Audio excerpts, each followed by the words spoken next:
just to welcome this session initially, but my colleague has already recognised this. There is obviously a fairly obvious deficiency in what we're doing. We're basically a room full of white men talking about racism.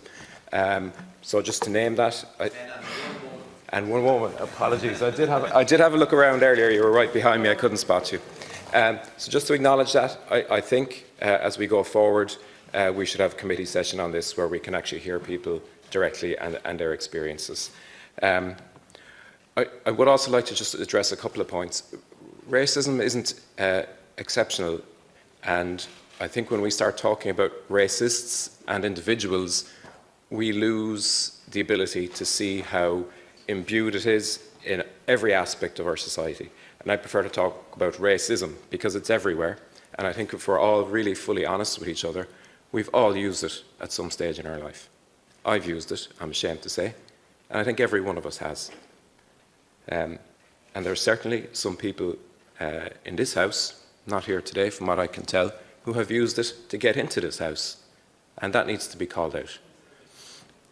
Only a couple of weeks ago, a member of this house used it in a parliamentary question to get attention, and that needs to be called out. And I'll continue to call it out, whatever way this house is configured in the weeks ahead. I'll continue to call it out if I see it in my colleagues or in people across the aisle or whatever. But I think lots of good policies coming on board, lots of good plans, but this House in itself has got huge capacity and influence in relation to this problem. Not so much in terms of influencing policies, which are important, but in simple things like how we all speak in public. There's 158, 59 of us scattered all across the country. We're leaders in our communities. People look up to us in our communities. They listen to what we say. So we need to be conscious of how we talk about things in public. We need to be conscious about when we knock on doors, and if it comes and appears to us on doors, that we challenge it and that we put it into check. If there's going to be a new accommodation centre in our area for asylum seekers, we need to be conscious of our language and how we deal with that and how we deal with our constituents who might have an issue with that. Similarly with accommodation for travellers, it's, we all can say nice things, but when push comes to shove, there are people in this house also who've also opposed accommodation for travellers when it comes to their area. Or indeed, if there's stories in the newspaper about an individual who committed a crime who wasn't white and Irish, people have piled on and they've used racism. And we've all used racism and we need to call it out. But I want to stop talking about my words. I want to use the rest of my time to just read some statements into the record of people who've actually experienced it. This is from Emer O'Neill. My mum told me when I was about 5 or 6 that she watched me try to scrub the brown from my skin and cry because it wouldn't come off. Years later, I have to endure hearing my 5-year-old telling me that he wished that he had skin like his dad and that he wants to be white like everyone else. That just kills me. As much as I try to lift him up and try to help him feel black and proud, his peers, the media, day-to-day life, they have more influence than anything. There's no reason why a child should feel badly about their skin colour, and that's something that comes from top down through parents, family and friends. Racism is a thought thing. This is from 25-year-old Shan English Adams. She's Jamaican Irish. As I progressed on to secondary school, that's when I found that I really got the brunt of racial abuse. There was guys on my bus and they used to basically jeer me because my nose was too big, my forehead was too big, that I was too black or I don't belong here in Ireland to go back to my home country. And I used to sit there sometimes and think, but this is my home country. You guys are my people, so where do I actually belong? This is from 19-year-old Wur Elsie. She's Nigerian Irish, studying nursing in UCD at the moment. Growing up in Ireland for me was very difficult and hard, to be honest, because unlike a lot of people, I grew up in direct provision. And it is something that I find so hard to talk about. I remember getting bullied at one point. There was a group of boys that would say, if you don't do this, I'm going to call the police on you and you are going to get deported. Between 8 to 10 years old in primary school, and like your biggest fear is being deported.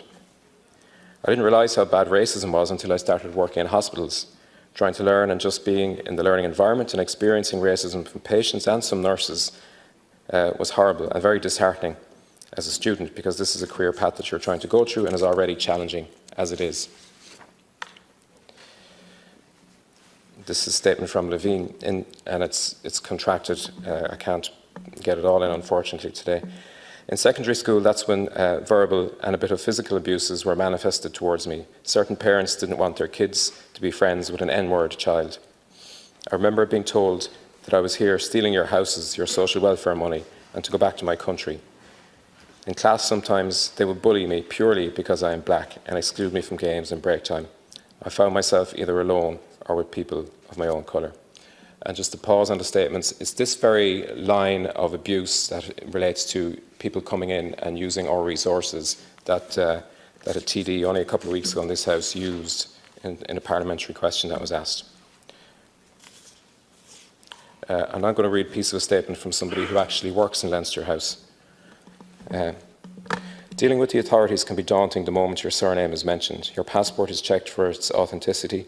Your application appears to take longer than the normal processing time. The person interviewing you has your surname circled during the interview and it knocks you right off course. When they call your name over the intercom, making it sound more alien than it is, you find yourself slightly embarrassed by your name as onlookers watch you take your place in line.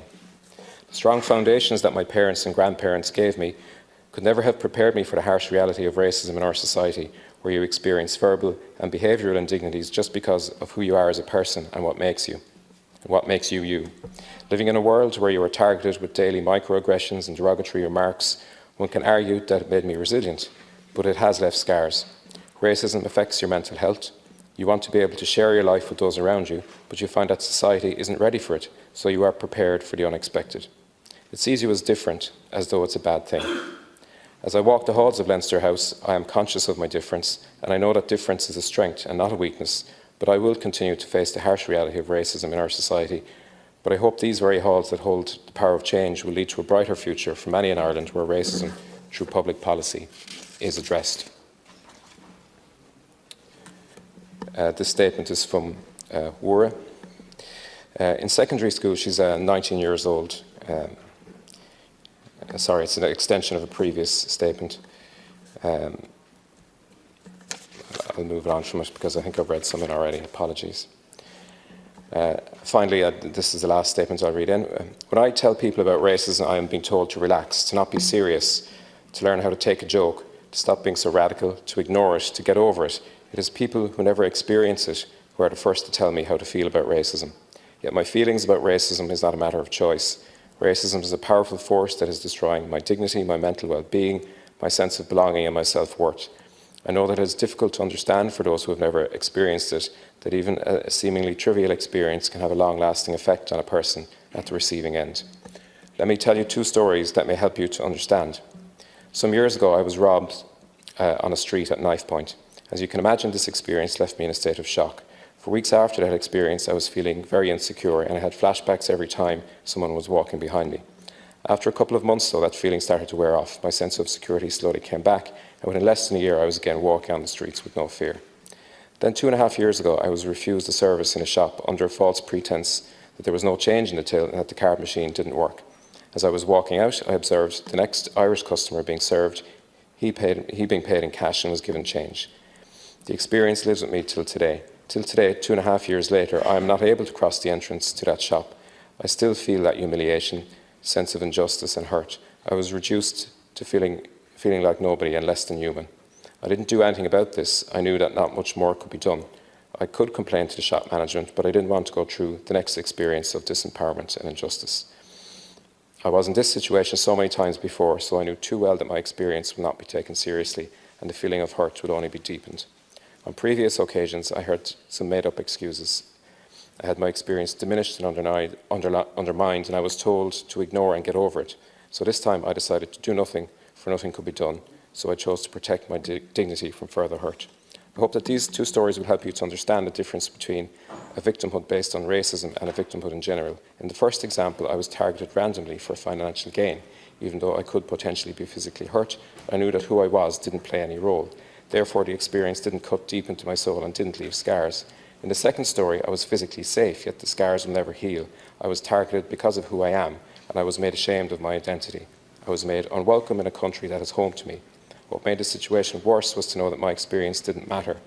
there is nowhere that I could go to complain, to be taken seriously, to at least receive a listening ear and an expression of solidarity. Racism is not a joke, it is not something that can be ignored, and once experienced, it can never be forgotten. I'm not expecting miracles. I know that we have a long way ahead of us. However, the first step is to acknowledge that racism exists in Ireland and to acknowledge the destroying powers of racism on individuals and communities. I want my experiences to be taken seriously, and I want to feel that there is a way to see justice for victims of racism.